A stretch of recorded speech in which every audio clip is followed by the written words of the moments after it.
Who knows about DateTok? My first date in like a month. Guys, I feel really cute tonight. I know nothing because I don't leave the house and I don't need dating advice. But DateTok is a side of TikTok where, I'm reading this verbatim here, features a range of content from dating tips and relationship hacks to humorous takes on dating experiences. What the frig is a relationship hack? And the reason I'm talking about DateTok today is because of this person who's recently been going viral, Molly Rutter. You see, Molly Rutter is a content creator. She used to be an educator, but now she tells stories on modern dating and personal experiences. She must be doing a good job because she has 189.1 thousand followers on TikTok. She already has her own snark Reddit channel with 9.5 thousand members. You know what I'm so sick of? Men not being able to have reciprocal conversations in person and via text. The reason I'm talking about Molly Rutter today is because for some reason, she's been getting a lot of heat online. A lot of people are saying that she's exploitative. There are tons of people that say she's a serial dater and she likes to catfish people. I'm excited to meet this guy. So he's from India. He goes to university in Buffalo. It's his first time in the States ever. And he's studying AI. How cool is that? So maybe he's a smarty patootie. And there's even instances where she talks about a date that ended poorly and shows things like a black eye and a busted up lip. I got someone to put together a couple stories, so I'm gonna go through them with you today because Molly Rutter is a very interesting TikToker and I wanna know why people are calling her insane. You know, maybe it was my mistake because he was very young. I'm 32 years old and he was 23. The first and the most criticized story of Molly Rutter is the haunted house marketing debacle. So she posted a TikTok and she kind of claims that it was the most crazy, terrifying, violent dates that she's ever been on in her life. But she says it in a way where you kind of insinuate things that may or may not have happened. So on Tuesday, October 8th, Molly posts the first part of her now deleted Get Ready With Me. So she discusses how she hasn't been in the right headspace recently and her dating life isn't that great, but she wants to get out of her comfort zone and try and date different types of people. But this guy, he's a little bit of a bad boy. He's a grunge, gothic type, and maybe he'll be able to renew her faith in men. She also says that he's quite a bit older, which she's excited for, and finally, that she's a little bit nervous. I'm in the mood for someone a little bit out of my comfort zone, just try something different. I don't know. Maybe I need to be toxic and have a bad boy for a period of time. Or maybe he's not even a bad boy at all, he just looks like it. He's also quite a bit older, which I kind of am excited for. She then posts a second Get Ready With Me with the caption, "First off, I'm safe. I gotta take care of myself tonight and process what happened. But I'll give you a full story tomorrow. I can't believe this is my life. Hashtag dating in your 30s. Hashtag date from hell." So what exactly happened? All right, there's the hair and makeup. Let's get dressed. You're gonna hate it. Okay, here's the fit. So many people told me not to wear this, but I just don't care. I feel so cute. I feel comfy and sexy. Like, I'm sorry. She ends that video with something pretty scary. After she shows off her outfit, she shows the little teaser of her date, and she has a black eye and a cut in her lip. This is the scariest day of my life. Scariest date of my life. What could that mean? Well, it means nothing. It was clickbait because 17 hours after that, she posted another video where she talks about how she went on a first date to Fright World in Buffalo, a Halloween attraction. You may have already guessed it, my date actually happened in hell. And she tags Fright. Was this a sponsored tags Fright World? Obviously, it doesn't look good. I don't know why people continuously clickbait domestic violence. It isn't a trend. It isn't funny. People used to do it all the time on TikTok. But she made a non-apology video. Recent videos I posted and have since everyone, I want to get on here and address the recent videos I posted and have since taken down. Right. For some context, I went to a haunted house to film content and dress up with a makeup look that was spooky, Halloween inspired to match the theme of this zombie date experience. That said, I've read your comments and I understand that there were people who felt that my makeup look, which included a black eye and a busted lip, was highlighting domestic violence and physical abuse, which was absolutely not my intention at all. It's never your intention. But you know what you're doing because you clickbaited it at the end of your Get Ready With Me, showing how your date ended, saying, shaking mind you, oh, this was the worst date ever. What do you think people are going to think? I always act under the premise that even people with good intentions, their actions and their behaviors and their words can have unintended negative consequences on others. I do not feel it would be right to profit off of content that highlights something as serious as domestic violence and physical abuse.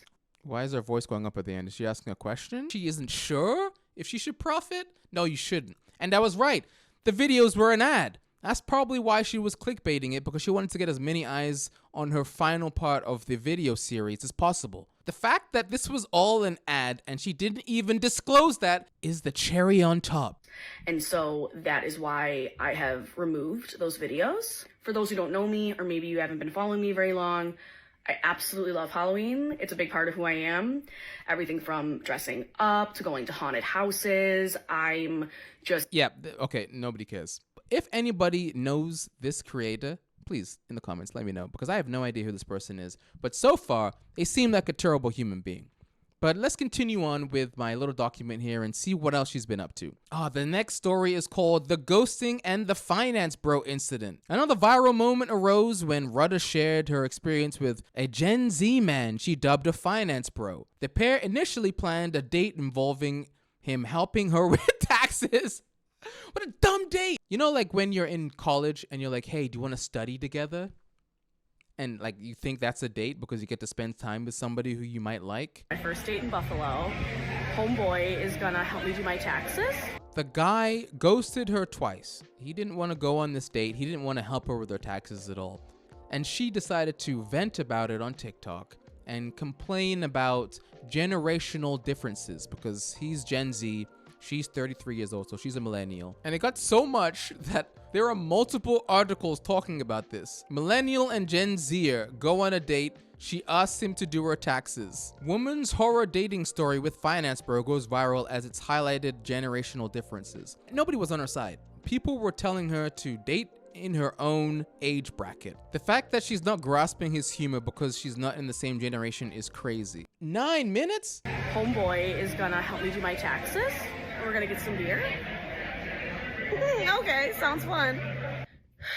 And he ghosted. The last time we texted was 3 p.m. Plan was to meet up at 5 or 6 p.m. when I was done with my nap. So we texted at 3 when I woke up from my nap, and then I texted him again at 4:45 saying I was getting in the shower to get ready. And he hasn't answered me. And it's now like 5:30, so obviously we're not going on this date. This would have been my first date being back in the States, and my first date in a while, actually. I don't think I've been on a date since like November. Genuinely excited about this date. He looked cute. We had good conversation. I hate dating in this generation. You know, maybe it was my mistake because he was very young. I'm 32 years old and he was 23. Okay, maybe that's the reason. And he did a very 23-year-old thing. And to be fair, though, anyone who's even my age or older could still do the exact same thing.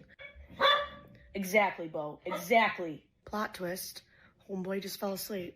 So now, while I was waiting for him, I made other plans to meet up with Morgan and bring my dogs to a dog-friendly bar. He's still gonna meet me there. I can't keep up with this stuff. Oh, I have food on my face. Food on your face? How does that even happen? Okay, so the date is back on. He ghosted, but it's only because he fell asleep. And now she's ready, she's got her dogs, and she's going to a dog-friendly bar. My taxes are a bit confusing this year, being that some of my income is from Turkey and TikTok. Oh my God. I'm just gonna file for an extension tomorrow. But it's nice to know. I mean, if this works out with him, maybe he can help me out with my finances. I don't know. I was excited for this date, to be completely honest. But apparently, he ghosted her again. It would take me more mental energy to ghost someone to that elaborate of an extent, minutes before we're supposed to see each other. That would take more out of me than just saying, hey, sorry, I'm not feeling it anymore tonight. I'm just gonna stay in. How hard is it to send that kind of text? Unbelievable. Unbelievable. She goes back to her apartment and then she tries to speculate what really went wrong and why he decided to ghost again. First, she talks about a conversation that they had where he called her a nickname that she didn't like and she called him out on it. And then he goes, okay, love. And I go, love? I was like, a bit too soon for that. And he's like, it's just a nickname. I'm like, yeah, I know. I'm aware of that, but I prefer those kind of nicknames to be after I know someone better. Dude, we never even met in person yet, and you're already calling me love? You don't even know my last name yet. Then she speculates that maybe he's not the best looking. Been self-deprecating about his own appearance. He mentioned to me that even the previous night that he was nervous to meet me because he was afraid that I wouldn't like how he looked in person. Dude, if you're gonna hang with me, this self-deprecation's gotta go. I find that very unattractive. If you're very regularly in just one day of texting me talking about how you don't find yourself attractive, how is someone else supposed to like you if you don't even like yourself? My favorite part of her 9-minute story is the part where she doesn't like being called ma'am. Oh, something he also frequently said in texting that I didn't like was, yes, ma'am. At first, I kind of liked it, but then the more he used it, the less I liked it. For example, when I said, if you're going to hang with me, the self-deprecation's got to go. And he goes, yes, ma'am. Ooh. Ew. I don't like that. Mm-mm. Mm-mm. And he used this emoji, too.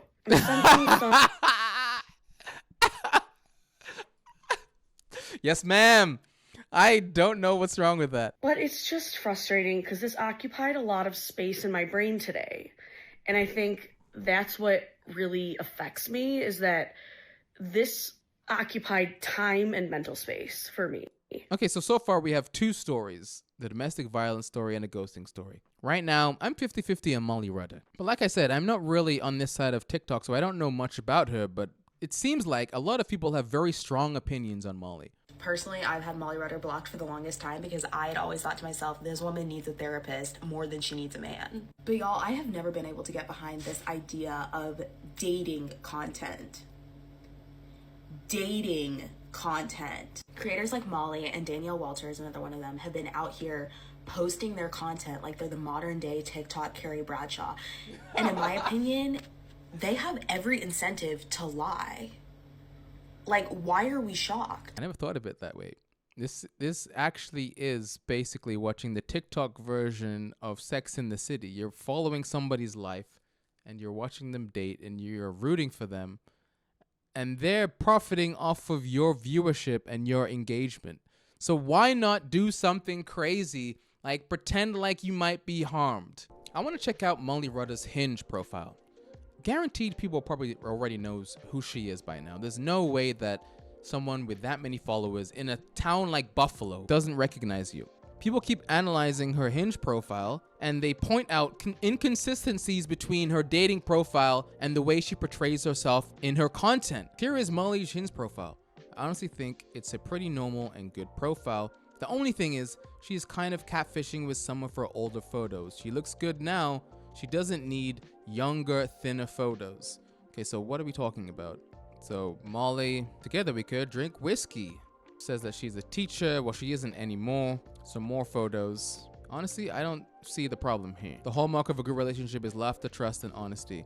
What's wrong with this? You know how many people use older pictures on their Hinge profile? It's like they delete the app and then they get it back and they don't change their photos, so they look different. I'm pretty sure if I open up Hinge, which I don't have and I haven't had in a very long time, my hair is probably an afro.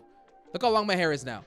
Past my shoulders. I'm basically Jason Momoa. Obviously, everybody online has an opinion about everything, and this is what people have been saying. This makes so much sense why she can get so many first dates, but then they don't go anywhere. She looks amazing in these pictures, but then puts zero effort and looks completely different for the dates. Only one pic is of her current body. She desperately needs accurate pics of herself on here. I'm a plus size woman too. When I was single, I made sure to have accurate pics of myself up. No matter what your size, everyone needs current pics up. Sure, that's true. That is true. Have current photos. These were actually the nice comments, because on TikTok, people are unkind. And do not get me started on the gym bros. Like, what is this gym bro doing making a video about Molly Rutter? With the title like this: Fat activist catfish situation is wild. What? 32 dating a 23-year-old and you're gonna have them do your taxes the first time you meet them? Brother. If you want to be critical of people making bad decisions and posting it online, go right ahead. But putting fat and body shaming someone in the title of your video? Are you dumb? I just made a video on Molly Rutter, and she has like, you know, like an off-brand dating diary series, and like she has an incredibly combative audience. Like her audience, generally speaking, while they enjoy her content, they don't really agree with any of her decisions and like what she does. So while her audience may like be intrigued by what she's doing, they don't like support her. You know what I mean? That's what you do. Honestly, there are two ways to get popular. Either you rage bait or you do something that people will love. There are a lot of content creators where they love you, they want to know everything about you, they'll watch you, they'll follow you, they'll buy your merch. And then there are people that just post, talk about drama, or they are the drama themselves. Like people like Jake Paul. Nobody likes Jake Paul for the most part, but people continuously watch his vlogs and they watch his boxing matches because he is the drama. People want to see bad things happen to Jake Paul and they want to comment about it. And that's what's happening with Molly Rutter. None of her fans are actual fans. They're kind of just there to watch her downfall. Like, I'm not saying everyone hates her. I'm sure she has some good, genuine fans. She's currently doing a Vlogmas. What's the hate on Vlogmas? But if you look at the comments, she is constantly arguing with people in the comment section and making them into videos. Perfect example. She's making a video replying to someone who called her manic. And in the comments, girl, be honest, is it rage bait? And then in the comments, you have the two sides of the coin. People saying, is this rage bait? Or people saying, I love your videos so much, I don't care what anybody says. It gives main character energy because it is main character energy. Guys, is Molly Rutter a lolcow? What does that mean? Because What is a lolcow? A lolcow refers to someone whose internet presence is deemed as highly exploitable. Typically, a lolcow is an individual whose eccentric or bizarre behavior online amuses audiences in a rather unhealthy way. Long story short, people are often laughing at them as opposed to laughing with them. Ooh, okay. I feel like the internet has like kind of fed into her content creation, like kind of latched onto her, where she's done some weird things and people have latched onto her even more, and poking fun at her. Like there was a TikTok where I even like defended her because I didn't really know her at all. I'd never heard of her, and the people in the comments were being rude, and I was like, why is everybody being rude when this woman is sharing her experience? But turns out like she lied a couple times, so that's why the comments were like that, I guess. But I feel like the internet has been egging her on. Right. And now she did the black eye and stuff. Yep. And I feel like that's just like the cycle of being a lolcow. And that's the Molly Rutter situation that I know about that was presented to me. If you know more about Molly Rutter, please tell me because I'm on the edge of my seat over here. Thank you everyone for tuning in. I have another video that I'm going to be posting in 2 or 3 days time. Probably less exciting, but subscribe if you're new and I don't know. Doesn't matter.